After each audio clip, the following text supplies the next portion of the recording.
ಸಾಮಾಜಿಕ ಜಾಲತಾಣದ ನನ್ನೆಲ್ಲ ಮಿತ್ರರಿಗೆ ನಮಸ್ಕಾರಗಳು. ಇವತ್ತು ನಾವು ಬೆಳಂದೂರು ನರಭಕ್ಷಕ ಕಥೆಯ ಅಂತಿಮಾಧ್ಯಾಯದಲ್ಲಿದ್ದೇವೆ. ಹೆಣಕ್ಕೆ ಜೀವ ಬಂತೆ. ಬದುಕಿ ಉಳಿದ ದಂಪತಿಗಳೆಬ್ಬರು ಪ್ರಾಣಭಯದಿಂದ ತಮ್ಮ ಗುಡಿಸಲಿನೊಳಗಿನ ಮೂಲೆಯೊಂದರಲ್ಲಿ ಹುದುಗಿ ಕುಳಿತು ನಡುಗುತ್ತಿದ್ದರು. ನಾನು ಬರುತ್ತಿದ್ದ ಹೆಜ್ಜೆ ಸದ್ದು ಕೇಳಿಯೇ ಮತ್ತೆ ನರಭಕ್ಷಕನ ಆಗಮನವಾಯಿತೆಂದು ತಿಳಿದು ಗೊಳೋ ಎಂದು ಅಳುತ್ತಾ ಬಾಗಿಲು ಭದ್ರ ಮಾಡಿಕೊಂಡಿದ್ದರು. ನಾನು ಗಟ್ಟಿಯಾಗಿ ಕೂಗಿ ಧೈರ್ಯ ಹೇಳಿದ ನಂತರವೇ ಅವರು ಹೊರಬಂದು ಅಳುತ್ತಾ ಗೋಗರೆಯುತ್ತಾ ನಡೆದದ್ದನ್ನು ತಿಳಿಸಿದರು. ನಾನು ಈ ಭೀಕರ ಕಥೆಯನ್ನು ಅವರ ಬಾಯಿಂದ ಕೇಳುತ್ತಿರಬೇಕಾದರೆ ಸ್ಟ್ಯಾನ್ಲಿ ತ್ಯಾಗರ್ತಿಯಿಂದ ಹಿಂದಿರುಗಿದ. ಪಟೇಲನ ಹೆಂಡತಿ ಹೇಗಿದ್ದಾಳಯ್ಯ ಎಂದೆ. ನನ್ನ ಪ್ರಶ್ನೆ ಆತನಿಗೆ ಅಸಂಬದ್ಧವಾಗಿ ಕಂಡಿರಬೇಕು. ಉದಾಸೀನದಿಂದ ಆಕೆಗೆ ಏನೂ ಅಪಾಯವಿಲ್ಲ, ಅದಿರಲಿ, ಇಲ್ಲಿ ಏನಾಯಿತು ಹೇಳು ಎಂದು ಸ್ಟ್ಯಾನ್ಲಿ ಕೇಳಿದ. ನಾನು ರಾತ್ರಿ ಗುಂಡಿಯೊಳಗೆ ಕುಳಿತಿದ್ದಕ್ಕೆ ನಡೆದಿದ್ದನ್ನು, ಅನಂತರ ಗುಡಿಸಲಿನಲ್ಲಿ ನಡೆದಿರುವ ಹೃದಯವಿದ್ರಾಕ ಸಂಗತಿಯನ್ನು ವಿವರವಾಗಿ ತಿಳಿಸಿದೆ. ನನ್ನ ಕಥೆಯೆಲ್ಲ ಕೇಳಿದ ನಂತರ ನಾವು ಮುಂದಿನ ಉಪಾಯ ಯೋಚಿಸಿದೆವು. ನಾವು ಮಿಕ್ಕಿಬ್ಬರು ದಂಪತಿಗಳನ್ನು ಅವರ ಸಾಮಾನು ಸರಂಜಾಮಗಳನ್ನು ಗಂಟು ಮೂಟೆ ಕಟ್ಟಿ ಸ್ಟ್ಯಾನ್ಲಿ ಜೊತೆ ಬಂದಿದ್ದ ಕೆಲವರೊಡನೆ ತ್ಯಾಗರ್ತಿಗೆ ಕಳಿಸಿಬಿಟ್ಟೆವು. ನಾನು ಹೆಂಗಸ ಸತ್ತಿರುವ ಗುಡಿಸಲಿನಲ್ಲಿ, ಸ್ಟ್ಯಾನ್ಲಿ ಇನ್ನೊಂದು ಗುಡಿಸಲಿನಲ್ಲೂ ಕಾದು ಕುಳಿತು ಆ ನರಭಕ್ಷಕನನ್ನು ಮುಗಿಸಬೇಕೆಂದು ತೀರ್ಮಾನಿಸಿದೆವು. ಆ ಹುಲಿಯ ಜೊತೆ ಇದ್ದ ಇನ್ನೊಂದು ಹುಲಿಯನ್ನು ಕೊಲ್ಲಲೇಬೇಕಾಗಿತ್ತು. ಏಕೆಂದರೆ ನರಮಾಂಸದ ರುಚಿ ಕಂಡುಕೊಂಡಿದ್ದ ಹುಲಿಯು ನರಭಕ್ಷಕನಾಗಿ ಪರಿವರ್ತನೆಯಾಗುವುದರಲ್ಲಿ ಸಂಶಯವೇ ಇರಲಿಲ್ಲ. ಇದಕ್ಕಾಗಿಯೇ ಡಾಕ್ಟರನ್ನು ಇನ್ನೊಂದು ಗುಡಿಸಲಲ್ಲಿ ಕಾದು ಕೂರಲು ಹೇಳಿದ್ದು. ಇಬ್ಬರು ಕಾಯ್ದರೆ 2 ಹುಲಿಗಳನ್ನು ಮುಗಿಸುವ ಸಂಭವ ಹೆಚ್ಚು. ನಮ್ಮ ಉಪಾಯವನ್ನು ಜಾಗರೂಕತೆಯಿಂದ ರೂಪಿಸಿದೆವು. ನಾವಿಬ್ಬರು ಯಾವ ದಿಕ್ಕಿನಲ್ಲಿ ಕುಳಿತಿರುತ್ತೇವೆಂದು ಖಚಿತಪಡಿಸಿಕೊಂಡು ಆ ದಿಕ್ಕಿಗೆ ಗುಂಡು ಹಾರಿಸಕೂಡದೆಂದು ನಿರ್ಣಯಿಸಿದೆವು. ಎರಡನೆಯದಾಗಿ, ಅಕಸ್ಮಾತ್ ಸ್ಟ್ಯಾನ್ಲಿಯೇ ಮೊದಲು 2 ಹುಲಿಗಳನ್ನು ಕಂಡರೆ ಅವು ನನಗೂ ಕಂಡು ನಾನು ಒಂದು ಹುಲಿಗೆ ಗುಂಡು ಹೊಡೆಯುವವರೆಗೂ ಸ್ಟ್ಯಾನ್ಲಿ ಮೊದಲ ಗುಂಡು ಹಾರಿಸಕೂಡದೆಂದು ನಿರ್ಣಯಿಸಿಕೊಂಡೆವು. ನಾನು ಗುಂಡು ಹೊಡೆದ ಅನಂತರವೇ ಸ್ಟ್ಯಾನ್ಲಿ ಇನ್ನೊಂದು ಹುಲಿಗೆ ಗುಂಡು ಹಾರಿಸಬೇಕು. ಏಕೆಂದರೆ ನರಭಕ್ಷಕ ಅಕಸ್ಮಾತ್ ನಾನು ಕುಳಿತ ಗುಡಿಸಲ ಹತ್ತಿರ ಬಂದದ್ದು ಸ್ಟ್ಯಾನ್ಲಿಯ ಬಂದೂಕಿನ ಸದ್ದಿನಿಂದ ಪರಾರಿಯಾಗಿ ಬಿಟ್ಟರೆ ನಮ್ಮ ಹಂಚಿಕೆಯು ವಿಫಲವಾಗುವ ಸಂಭವವಿತ್ತು. ನಾನು ಇಡೀ ರಾತ್ರಿ ನಿದ್ದೆ ಕೆಟ್ಟಿದ್ದರಿಂದ ತ್ಯಾಗರ್ತಿಗೆ ಹೋಗಿ ಸ್ನಾನ ಮಾಡಿ ಊಟ ಮಾಡಿ ಕೊಂಚ ನಿದ್ದೆ ಮಾಡಿ ಬರಲು ತೀರ್ಮಾನಿಸಿದೆ. ಬರುತ್ತಾ ಇಬ್ಬರಿಗೂ ರಾತ್ರಿ ಊಟ ಮತ್ತೆ ನಿದ್ದೆಗೆಡಲು ಸಾಕಷ್ಟು ಟೀ ತರಬೇಕೆಂದು ನಿರ್ಧರಿಸಿದೆವು.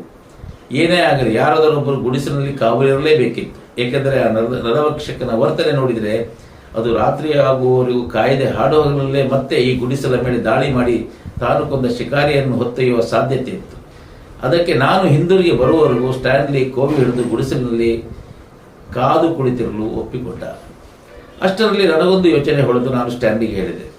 ನಾನೊಂದು ಗೋಣಿಚೀಲ ತೆಗೆದುಕೊಂಡು ಈ ನರಭಕ್ಷಕ ಮೊದಲು ಕೊಂದ ಮನುಷ್ಯನ ಅಳಿದುಳಿದ ಶವದ ತುಣುಕುಗಳಂತ ನಡೆದೆ. ನರಭಕ್ಷಕ ಹಸಿವೆಯಿಂದ ಅಲ್ಲಿಗೇನಾದರೂ ಹೋದರೆ ಅದನ್ನು ತಿನ್ನಲು ಅಲ್ಲಿ ಏನೂ ಸಿಕ್ಕಕೂಡದೆಂದು ನನ್ನ ಹಂಚಿಕೆ. ಹೀಗಾದಾಗ ನರಭಕ್ಷಕ ಅನಿವಾರ್ಯವಾಗಿ ಗುಡಿಸಲುಗಳತ್ತ ಅಡ್ಡಾಡಲು ಬರಲೇಬೇಕಾಗುತ್ತದೆ. ಸ್ಟ್ಯಾನ್ಲಿಯು ಈ ಉಪಾಯಕ್ಕೆ ಸಮ್ಮತಿಸಿದ. ಆದರೆ ಆ ಸ್ಥಳ ತಲುಪಿ ಆ ಸತ್ತ ಮನುಷ್ಯನ ಹರಕು ಮುರುಕು ಚೂರುಗಳನ್ನು ಚೀಲಕ್ಕೆ ತುಂಬಬೇಕೆಂದು ಕೂಡಲೇ ತೊಂದರೆ ಆರಂಭವಾಯಿತು. ನಮ್ಮೊಡನಿದ್ದ ಸಹಾಯಕರೆಲ್ಲ ತಾವು ಉತ್ತಮ ಜಾತಿಯವರೆಂದು, ಈ ಕೀಳು ಜಾತಿಯವನನ್ನು, ಅದರಲ್ಲೂ ಅವನ ಹೆಣವನ್ನು ಮುಟ್ಟಲು ಸಾಧ್ಯವೇ ಇಲ್ಲ ಎಂದು ಖಡಾಖಂಡಿತವಾಗಿ ಹೇಳಿಬಿಟ್ಟರು. ಕೊನೆಗೂ ಆ ಕೆಲಸ ನನ್ನ ಮತ್ತು ಸ್ಟ್ಯಾನ್ಲಿಯ ಹೆಗಲಿಗೆ ಬಂತು. ಹೆಣ ಆಗಲೇ ಕೊಳೆಯತೊಡಗಿದ್ದರಿಂದ ಆ ಚೂರು ಚೂರಾದ ಅಂಗಾಂಗಗಳಿಂದ ಅಸಹನೀಯ ವಾಸನೆ ಹೊಮ್ಮುತ್ತಿತ್ತು. ಹೊನ್ನೊಣಗಳು ಆ ಕೊಳೆಯುತ್ತಿದ್ದ ಮಾಂಸದೊಳಗೆಲ್ಲ ಮೊಟ್ಟೆ ಇಟ್ಟು ಬಿಸಿಲಿಗೆ ಆಗಲೇ ಮೊಟ್ಟೆ ಹಿಡಿದು ಹುಳುಗಳು ಮಿಲುಗುಳುತ್ತಿದ್ದವು. ನಾವಿಬ್ಬರು ಆ ಚೂರು ಪಾರುಗಳನ್ನೆಲ್ಲ ಮೂಗಿ ಮುಚ್ಚಿಕೊಂಡು ಸಂಗ್ರಹಿಸಿ ಚೀಲದೊಳಗೆ ತುಂಬಿದೆವು. ಯಾರೂ ಅದನ್ನು ಮುಟ್ಟಲು ಹಿಂಜರಿದ್ದರಿಂದ ಆ ಮೂಟೆಯನ್ನು ಹೊತ್ತುಕೊಂಡು ಬೆಳ್ಳಂದೂರಿಂದ ತ್ಯಾಗರ್ತಿಯವರೆಗೆ ಸಾಗಿಸುವ ಜವಾಬ್ದಾರಿ ಮತ್ತೆ ನನ್ನ ಹೆಗಲಿಗೆ ಬಿತ್ತು. ಆ ಮೂಟೆಯೊಂದು ದುರ್ವಾಸನೆಯ ಮುದ್ದೆಯಾಗಿತ್ತು. ಜೊತೆಗೆ ಆ ಮೂಟೆಯಿಂದ ಅಷ್ಟೇ ದುರ್ವಾಸನೆಯ ದ್ರವ ತೊಟ್ಟಿಕ್ಕಿ ನನ್ನ ಮೈ ಕೈಗಳನ್ನೆಲ್ಲ ವ್ಯಾಪಿಸಿತು. ಹೇಗೋ ಭಯಂಕರ ತಾಳ್ಮೆಯಿಂದ ಆ ಮೂಟೆ ಹೊತ್ತುಕೊಂಡು ತ್ಯಾಗರ್ತಿ ತಲುಪಿ ಪೊಲೀಸ್ ಠಾಣೆ ಎದುರು ಅದನ್ನು ತೊಪ್ಪನೆ ಹೊತ್ತು ಹಾಕಿದೆ. ಅಲ್ಲಿ ಇದ್ದ ಒಬ್ಬನೇ ಒಬ್ಬ ಕಾನ್ಸ್ಟೇಬಲ್ ಈ ಅಸಹ್ಯ ಮೂಟೆಯನ್ನು ಗಾಬರಿಯಿಂದ ನೋಡಿದ. ಅವನಿಗೆ ಎಷ್ಟು ಆಘಾತವಾಯಿತೆಂದರೆ ಇದೇನು ಎತ್ತ ಎಂದು ಸಹ ಕೇಳದೆ ಸುಮ್ಮನೆ ದುರುಗುಟ್ಟಿಕೊಂಡು ಆ ಮೂಟೆ ನೋಡುತ್ತಾ ಕುಳಿತ.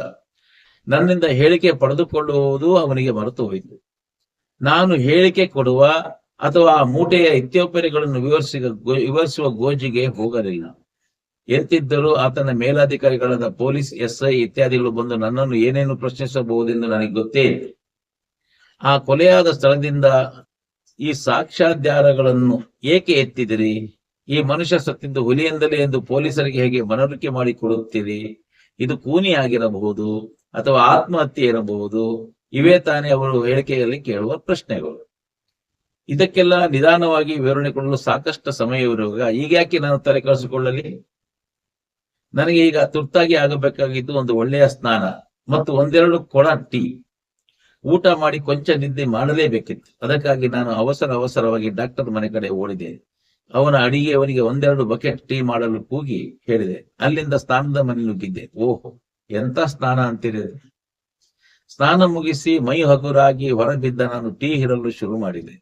ನಾನು ಟೀ ಕುಡಿಯುತ್ತಿದ್ದ ಪರಿಯನ್ನು ನೋಡಿ ಕಂಗಾಲು ಬಿದ್ದ ಅಡಿಗೆಯವನು ನಾನಿನ್ನೂ ಊಟ ಮಾಡಿಲ್ಲ ಎಂದು ಎಚ್ಚರಿಸಿದ್ದ. ಅಷ್ಟೊಂದು ಟೀ ಕುಡಿದರೆ ಹೊಟ್ಟೆಯಲ್ಲಿ ಊಟಕ್ಕೆ ಜಾಗವೇ ಇರುವುದಿಲ್ಲವೆಂದು ಅವನ ಭಾವನೆ. ಆದರೆ ನಾನು ಊಟ ಮಾಡಿ ಎದ್ದಾಗ ಅವನ ಪಾತ್ರೆಗಳೆಲ್ಲ ಖಾಲಿಯಾಗಿದ್ದವು. ಅಡಿಗೆಯವನಿಗೆ, ಡಾಕ್ಟರಿಗೂ ನನಗೂ ಒಯ್ಯಲು ರಾತ್ರಿ ಊಟ ತಯಾರು ಮಾಡಿ ಇಡಿ ಎಂದು ಹೇಳಿ ಮಲಗಿಕೊಳ್ಳಲು ಹೋದೆ. ಮಧ್ಯಾಹ್ನ 2:30 ಗಂಟೆ ಸರಿಯಾಗಿ ಎಚ್ಚರಿಸೆಂದು ಅಡಿಗೆಯವನಿಗೆ ಜ್ಞಾಪಿಸಿ ಮಲಗಿದೆ. ನಾನು ಮತ್ತೆ ಕಣ್ಣು ಬಿಟ್ಟಾಗ ಸುಮಾರು 3 ಗಂಟೆ.